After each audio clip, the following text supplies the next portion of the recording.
একাত্তরের সেই ধ্বংসস্তূপ যেখানে পড়েছিল কেবল হাহাকার আর ছাই। হেনরি কিসিঞ্জারের সেই তাচ্ছিল্য ভরা তলাবিহীন ঝুড়ির তকমা আজ ইতিহাসের আস্তাকুড়ে।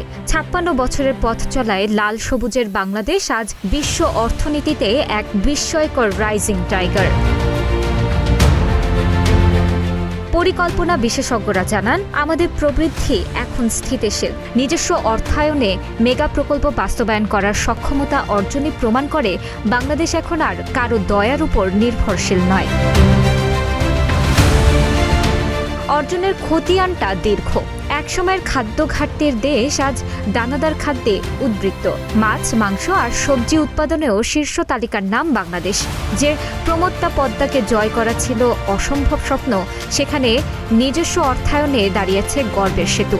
মাটির নিচে মেট্রো রেল আর কর্ণফুলী টানেল জানান দিচ্ছে অবকাঠামো বদলে গেছে আমূল। এমনকি লাল সবুজের নিশানা আজ মহাকাশেও স্থায়ী ঠিকানা করেছে বঙ্গবন্ধু স্যাটেলাইটের মাধ্যমে।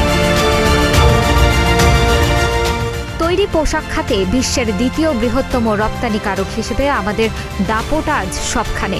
শতভাগ বিদ্যুতায়ন আর প্রযুক্তির ছোঁয়ায় গ্রামগুলো এখন শহরমুখী। তরুণ প্রজন্মের চোখে এখন স্মার্ট বাংলাদেশের স্বপ্ন। যে অদম্য স্পৃহায় মুক্তিযোদ্ধারা বুক চিতিয়ে লড়েছিলেন, সেই একই শক্তিতেই বাংলাদেশ এগিয়ে যাচ্ছে শতবর্ষী ডেল্টা প্ল্যান বাস্তবায়নের দিকে। তবে এই ৫৬ বছরে আমাদের অর্জন কেবল ইটের দালান বা পিচঢালা পথে সীমাবদ্ধ নেই।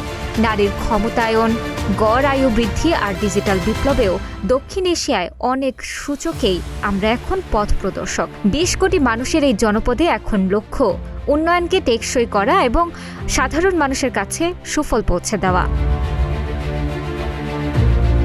তানাজা আফরিন, প্রতিদিনের বাংলাদেশ।